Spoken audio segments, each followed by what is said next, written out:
आज की short analysis में हम डिस्कस करेंगे मैप माई इंडिया स्टॉक के ऊपर। और दोस्तों ये स्टॉक को सीई इन्फो सिस्टम भी कहते हैं। दोस्तों ये स्टॉक अगर आप देखो तो जून 2024 से करेक्शन के अंदर चल रहा है। मोटा मोटी देखो तो दोस्तों इसने 4 महीने यानी पूरा एक क्वार्टर करेक्शन में बिता दिया।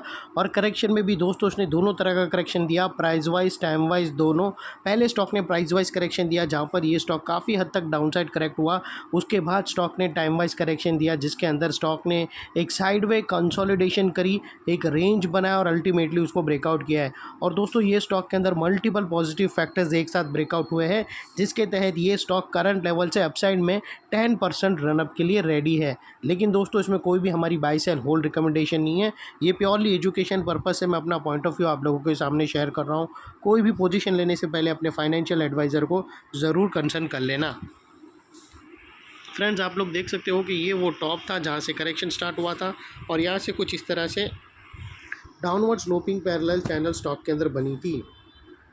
और जब तक स्टॉक ये डाउनवर्ड स्लोपिंग पैरेलल चैनल में था, स्टॉक ने यहाँ पर प्राइस वाइज करेक्शन दिया और यहाँ पर back to back lower lows hit हुए।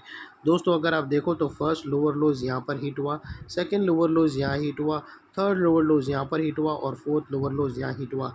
और जैसे ही दोस्तों ये downward sloping parallel channel upside में ब्रेकआउट हुआ, इसने मल्टीपल हायर हाइज को ब्रेक करके उसके अबाउ सस्टेन क्लोजिंग देकर कंफर्म कर दिया करेक्शन कंप्लीटेड। यहाँ पर दो बड़ी चीज़ एक साथ हमें मिली।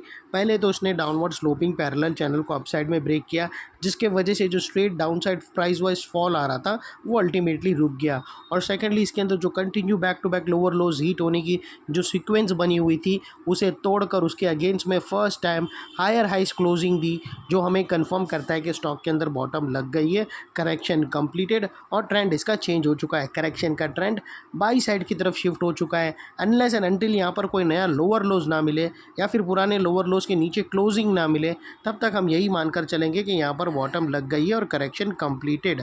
और दोस्तों बात कर लेते हैं यहाँ पर डाइवर्शन की। तो फ्रेंड्स अगर मैं आप लोगों को MACD डालकर बताऊँ तो यहाँ पर हमें क्लियर पॉजिटिव डाइवर्शन विटनेस होता है। दोस्तों प्राइस एक्शन के जो लास्ट लोअर लो स्विंग्स अगर आप देखो तो वो डाउन साइड में टिल्ट हुए हैं और वही MACD की ऑसिलेशन देखो तो वो अपसाइड में टिल्ट हुए हैं और यहाँ से हमें ब्रेकआउट मिला है जो एक अपसाइड मोमेंटम पंप करेगा स्टॉक के अंदर। और अल्टीमेटली दोस्तों बात कर लेते हैं यहाँ पर चार्ट पैटर्न का। तो फ्रेंड्स अगर आप देखो तो यहाँ पर हमें दोस्तों अगर आप देखो तो यहाँ पर हमें एक ज़बरदस्त राउंडिंग चार्ट पैटर्न ब्रेकआउट होते हुए मिली है। और दोस्तों वो कुछ इस तरह से है।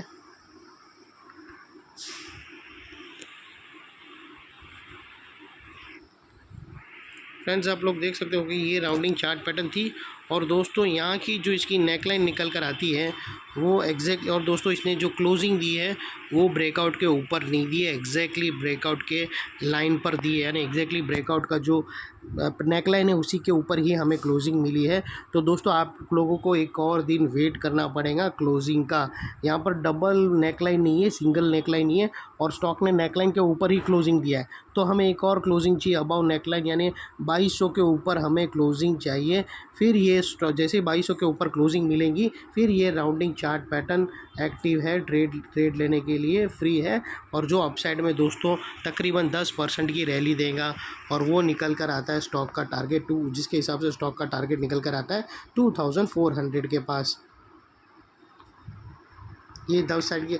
और उसके बाद दोस्तों आप स्टॉप लॉस रखने के लिए मल्टीपल ऑप्शन अवेलेबल है। आप ATR की भी हेल्प ले सकते हो या फिर फर्स्ट ब्रेकआउट कैंडल के लो के नीचे क्लोजिंग बेसिस पे रख सकते हो या फिर नियरेस्ट लोअर स्विंग भी रख सकते हो। लेकिन दोस्तों आप लोगों को इतना मेक श्योर करना है कि आपका risk to reward ratio at least 1:2 या मिनिमम 1:1.5 रहना चाहिए। और फाइनली दोस्तों नेकलाइन के पास का जैसे ही दोस्तों ये नेकलाइन ब्रेक हो जाएगी कंफर्म तरीके से, तो दोस्तों नेकलाइन के पास का ये एरिया बहुत ही इंपॉर्टेंट एरिया बनकर खड़ा रहेगा क्योंकि दोस्तों यहाँ पर मल्टीपल पॉजिटिव फैक्टर्स एक्शन में आते हुए मिले। यही एरिया पे हमने downward sloping parallel channel upside में ब्रेकआउट होते हुए मिली, लोअर लोज हमें हायर हाइज में शिफ्ट होते हुए मिले, पॉजिटिव क्लियर डाइवर्शन MACD के थ्रू मिला और यहाँ पर राउंडिंग चार्ट पैटर्न नेकलाइन पर ही क्लोजिंग हुई है, उसके ऊपर एक कन्फर्म कैंडल चाहिए फिर दोस्तों कन्फर्म हो जाएगा। ये जो एरिया था जो एक स्ट्रॉन्ग रेजिस्टेंस था वो अल्टीमेटली स्ट्रॉन्ग सपोर्ट बनकर खड़ा रहेगा। और दोस्तों इनकेस अगर टारगेट से पहले कहाँ पर भी सेलिंग प्रेशर फेस करके वापस स्टॉक नीचे आने की कोशिश किया तो दोस्तों वो टाइम पे ये एरिया सामने आके एक स्ट्रॉन्ग सपोर्ट का काम करेगा और स्टॉक को अपसाइड में पुश करेगा या साइडवे कंसोलिडेशन में। और इतने बड़े स्ट्रॉन्ग सपोर्ट के नीचे तुम्हारा स्टॉप लॉस आना चाहिए क्लोजिंग बेसिस पे, जो आसानी से हिट ना हो। और बाय एनी चांस अगर क्लोजिंग बेसिस पे हिट हो जाता है तो नो इफ़ नो बट सीधा स्टॉप लॉस देकर ट्रेड को वाइंड अप कर देना। और सेकेंडली दोस्तों ये जो सीधा कल फ्राइडे को जाकर ट्रेड ओपन मत कर लेना, यहाँ पर कंफर्मेशन कैंडल का वेट है, अभी एक और कैंडल क्लोजिंग चाहिए 2200 के ऊपर, उसके बाद ही आप ट्रेड लेना फ्रेंड्स अपने एडवाइज़र को पूछ कर। थैंक यू, जय हिंद।